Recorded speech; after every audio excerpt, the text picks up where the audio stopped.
നമസ്കാരം. പശ്ചിമേഷ്യയിൽ ഇസ്രായേലും ഇറാനും തമ്മിലുള്ള സംഘർഷം അത് ചരിത്രത്തിലെ തന്നെ ഏറ്റവും നിർണായകമായിട്ടുള്ള ഒരു ഘട്ടത്തിലേക്ക് പ്രവേശിച്ചിരിക്കുകയാണ്.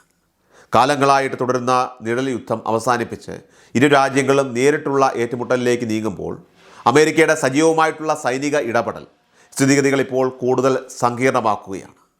ഇറാൻ്റെ തന്ത്രപ്രധാനമായിട്ടുള്ള സൈനിക ശേഷിയെ പാടെ തകർക്കുക എന്ന ലക്ഷ്യത്തോടെ അമേരിക്ക തങ്ങളുടെ ഏറ്റവും മാരകമായിട്ടുള്ള B2 സ്പിരിറ്റ് സ്റ്റെൽത്ത് ബോംബറുകളെ യുദ്ധക്കളത്തിൽ ഇറക്കിയിരിക്കുകയാണ്. ഇറാൻ്റെ ഭൂഗർഭ അറകളിൽ അതീവ സുരക്ഷിതമായിട്ട് സൂക്ഷിച്ചിരുന്ന ബാലിസ്റ്റിക് മിസൈൽ ശേഖരമാണ് ഈ ദൗത്യത്തിൻ്റെ പ്രധാന ലക്ഷ്യമെന്ന് പ്രതിരോധ വൃത്തങ്ങൾ സൂചിപ്പിക്കുന്നു. ലോകം കണ്ടിട്ടുള്ളതിൽ വെച്ച് ഏറ്റവും വിനാശകരമായിട്ടുള്ള നാശകരമായിട്ടുള്ള യുദ്ധതന്ത്രങ്ങളിൽ ഒന്നായാണ് ഈ സ്റ്റെൽത്ത് ബോംബറുകൾ അറിയപ്പെടുന്നത്.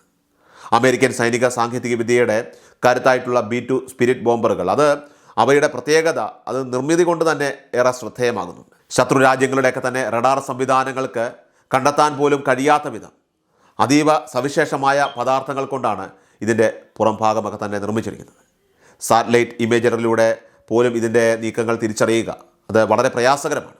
ഒരു നിഴൽ പോലെ കാറ്റ് പോലെയൊക്കെ വന്ന് ആക്രമണം നടത്തി വളരെ മിന്നൽ വേഗത്തിൽ അപ്രത്യക്ഷമാകാൻ കഴിയുന്ന ഈ വിമാനങ്ങൾക്ക് ദീർഘദൂരം സഞ്ചരിക്കാനും ആകാശത്ത് വെച്ച് തന്നെ ഇന്ധനം നിറയ്ക്കാനുമുള്ള ശേഷിയുണ്ട്. മുൻപ് നടന്ന പല സംഘർഷങ്ങളിൽ ഇറാൻ്റെ ആണവ നിലയങ്ങൾ തകർക്കാൻ പോലും അമേരിക്ക ഈ B2 ബോംബർ വിമാനങ്ങളെയാണ് ആശ്രയിച്ചിരുന്നത്. 50 മീറ്ററിലധികം ആഴത്തിൽ തുളച്ചു കയറുന്ന ബങ്കർ ബസ്റ്റർ ബോംബുകൾ വഹിക്കാനുള്ള ഇതിൻ്റെ ശേഷി അത് ഇറാൻ്റെ ആഴത്തിലുള്ള സൈനിക കേന്ദ്രങ്ങൾക്ക് പോലും വലിയ ഭീഷണിയാണ് ഇപ്പോൾ ഉയർത്തുന്നത്. ഇറാൻ്റെ ഭൂപ്രകൃതിയെ പരിഗണിക്കുമ്പോൾ സൈനികമായി വലിയ പ്രതിരോധം നൽകുന്ന ഒന്ന് തന്നെയാണ്. സമതലങ്ങളും അതോടൊപ്പം തന്നെ മരുഭൂമികളും നിറഞ്ഞ ഇറാൻ മണ്ണിൽ പർവ്വതനിരകൾ തുരന്ന് നിർമ്മിച്ച കൂറ്റൻ തുരങ്കങ്ങളിലാണ് ആയിരക്കണക്കിന് മിസൈലുകൾ ഒളിപ്പിച്ചിരിക്കുന്നത്. എന്നാൽ സമാധാന കാലത്ത് തന്നെ അമേരിക്കയുടെയും ഇസ്രായേലിൻ്റെയും ചാരക്കണ്ണുകൾ ഈ കേന്ദ്രങ്ങളെ കൃത്യമായിട്ട് നിരീക്ഷിച്ചു വരികയായിരുന്നു. ആധുനിക കമ്മ്യൂണിക്കേഷൻ ട്രാക്കിംഗ് സംവിധാനങ്ങളും സാറ്റലൈറ്റുകളുമൊക്കെ തന്നെ ഉപയോഗിച്ച് ഓരോ മിസൈൽ നീക്കങ്ങളും അവർ രേഖപ്പെടുത്തിയിട്ടുണ്ട്. യുദ്ധത്തിൻ്റെ ആദ്യഘട്ടത്തിൽ തന്നെ ശത്രുവിൻ്റെ ആശയവിനിമയ സംവിധാനങ്ങളും അതോടൊപ്പം തന്നെ റഡാറുകളും തകർക്കുക എന്ന തന്ത്രമാണ് അമേരിക്ക ഇവിടെ പയറ്റുന്നത്. റഷ്യ നൽകിയ S-300, S-400 മിസൈൽ പ്രതിരോധ സംവിധാനങ്ങളെ നിഷ്പ്രഭമാക്കിക്കൊണ്ട് ഇറാൻ്റെ മിസൈൽ ശേഖരത്തിലേക്ക് ആഴ്ന്നിറങ്ങാനാണ് B2 ബോംബറുകൾ ലക്ഷ്യമിടുന്നത്. ഇറാൻ റവല്യൂഷണറി ഗാർഡ് കോർപ്സ് IRGCയുടെ ആസ്ഥാനം തകർത്തുവെന്ന അമേരിക്കൻ സൈന്യത്തിൻ്റെ പ്രഖ്യാപനം അത് ഈ യുദ്ധത്തിലെ ഏറ്റവും വലിയ ഒരു വഴിത്തിരിവാണ്. പാമ്പിൻ്റെ തല വെട്ടിമാറ്റിയെന്നാണ് US സെൻട്രൽ കമാൻഡ് ഈ നീക്കത്തെ വിശേഷിപ്പിച്ചിരിക്കുന്നത്. എന്നാൽ IRGC എന്നത് വെറും ഒരു സൈനിക വിഭാഗം മാത്രമല്ല, ഇറാൻ്റെ ബിസിനസ്, ആരോഗ്യം, ബഹിരാകാശം, ആയുധ നിർമ്മാണം തുടങ്ങി എല്ലാ മേഖലകളിലും പടർന്നു പന്തലിച്ച ഒരു വലിയ സംവിധാനമാണ്. അതുകൊണ്ട് തന്നെ ഒരു കെട്ടിടം തകർത്തതുകൊണ്ട് മാത്രം ഈ സംവിധാനത്തെ പൂർണ്ണമായും ഇല്ലാതാക്കാനായിട്ട് കഴിയില്ല എന്ന് രാഷ്ട്രീയ നിരീക്ഷകരും വിലയിരുത്തുന്നു. എങ്കിൽ തന്നെയും ഇറാൻ്റെ ആഭ്യന്തര സുരക്ഷയിലും സൈനിക ഏകോപനത്തിലും ഈ ആക്രമണം വലിയ വിള്ളലുകൾ ഉണ്ടാക്കിയിട്ടുണ്ട് എന്നത് തർക്കമില്ലാത്ത ഒരു കാര്യം തന്നെയാണ്. യുദ്ധക്കളത്തിലെ പോരാട്ടത്തോടൊപ്പം തന്നെ അതിശക്തമായ ഒരു പ്രൊപ്പഗണ്ട യുദ്ധവും പ്രൊപ്പഗണ്ട വാർ അത് സോഷ്യൽ മീഡിയ വഴി നടക്കുന്നുണ്ട്.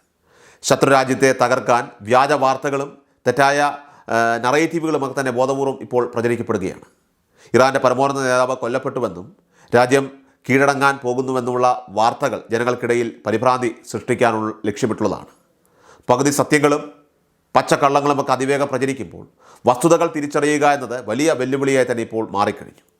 ഇത്തരത്തിലുള്ള സൈക്കോളജിക്കൽ വാർഫെയർ അത് ശത്രുവിൻ്റെ ആത്മവീര്യം അത് തകർക്കാൻ ആധുനിക യുദ്ധങ്ങളിൽ വ്യാപകമായിട്ട് ഉപയോഗിക്കപ്പെടുന്നുണ്ട്. ഇറാൻ്റെ ഏറ്റവും വലിയ കരുത്ത് അത് തീർച്ചയായിട്ടും അവരുടെ മിസൈൽ ശേഖരമാണ്. സ്വന്തം വിമാനങ്ങൾ പഴഞ്ഞനാണെന്നും സ്പെയർ പാർട്സുകൾ പോലും കിട്ടാനില്ലാത്ത അവസ്ഥയാണെന്നും ഇറാന് കൃത്യമായി ബോധ്യമുണ്ട്.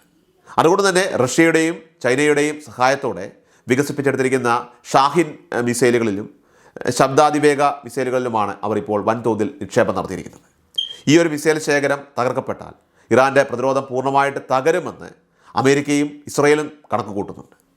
ശരിക്കും വിമാനങ്ങൾ പറന്നുയരും മുൻപ് തന്നെ അവയുടെ ഹാങ്ങറുകളിൽ വെച്ച് നശിപ്പിക്കുന്ന ദൃശ്യങ്ങൾ അമേരിക്ക പുറത്തുവിട്ടത് അത് ഇറാൻ്റെ വ്യോമസേന നേരിടുന്ന പരിമിതികളൊക്കെ തന്നെ തുറന്നു കാട്ടുന്നവയാണ്. യുദ്ധതന്ത്രങ്ങളിൽ സൈനിക ബലത്തേക്കാൾ ഏറെ ഇന്ന് പ്രാധാന്യം നൽകുന്നത് ചാരപ്രവർത്തനത്തിനാണ്. ഇറാൻ്റെ ആഭ്യന്തര സംവിധാനങ്ങൾക്കുള്ളിലേക്ക് മൊസാദും CIA ഒക്കെ തന്നെ എത്രത്തോളം നുഴഞ്ഞു കയറിയിട്ടുണ്ട് എന്നത് അത് തീർച്ചയായിട്ടും ഞെട്ടിക്കുന്ന ഒരു വസ്തുതയാണ്. കാരണം അതീവ സുരക്ഷിതമായി നടന്ന യോഗത്തിൽ പങ്കെടുത്ത 48 ഉന്നത നേതാക്കളെ ഒറ്റ ഒരു ഓപ്പറേഷനിലൂടെ വധിക്കാനായിട്ട് സാധിച്ചത് ഇത്തരം കൃത്യമായ വിവരങ്ങൾ ലഭിച്ചതുകൊണ്ട് തന്നെയാണ്. ഇറാൻ്റെ സുരക്ഷാ സമിതിയിലെ തലവൻ പോലും ഇസ്രായേലിൻ്റെ ഏജൻ്റാണ് എന്ന കണ്ടെത്തലുകൾ അത് പുറത്തു വരുന്നത് ഈ ചാരപ്രവർത്തനത്തിൻ്റെ വ്യാപ്തി വ്യക്തമാക്കുന്നതാണ്.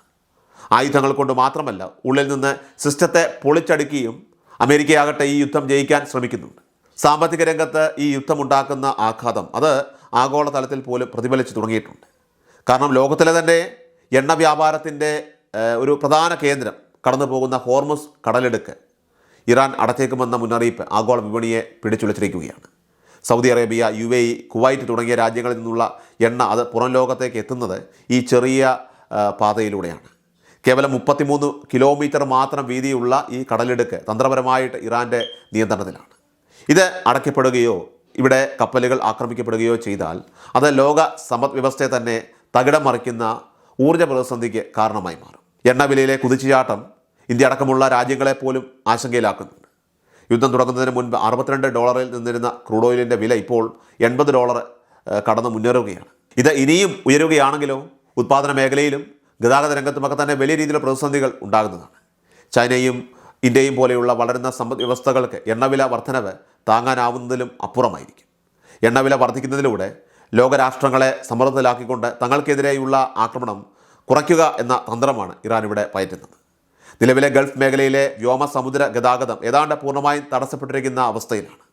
നിരവധി വിമാന സർവീസുകൾ റദ്ദാക്കപ്പെട്ടു കഴിഞ്ഞു. ഒരു വശത്തെ ഇസ്രായേലിൻ്റെയും അതോടൊപ്പം തന്നെ അമേരിക്കയുടെയും അതിമാരകമായിട്ടുള്ള വ്യോമാക്രമണങ്ങൾ, അതുപോലെ തന്നെ മറുവശത്ത് ഇറാൻ്റെ മിസൈൽ പ്രത്യാക്രമണ ഭീഷണി, അങ്ങനെ പശ്ചിമേഷ്യ വലിയൊരു പൊട്ടിത്തെറിയുടെ വക്കിലാണ് നിൽക്കുന്നത്. ചർച്ചകൾക്ക് ഇറാൻ തയ്യാറാണെന്ന് ചില റിപ്പോർട്ടുകൾ സൂചിപ്പിക്കുന്നുണ്ടെങ്കിലും തങ്ങളുടെ ആത്മാഭിമാനത്തെ മുറിവേൽപ്പിക്കുന്ന നിബന്ധനകൾ അംഗീകരിക്കാൻ അവർ തയ്യാറാകുമോ എന്നത് തീർച്ചയായിട്ടും കണ്ടറിയണം. ഏതായാലും വരും ദിവസങ്ങളിലെ നീക്കങ്ങൾ അത് ലോകത്തിൻ്റെ ഭാവിയെ തന്നെ നിർണ്ണയിക്കുന്ന ഒന്നു തന്നെയായിരിക്കും.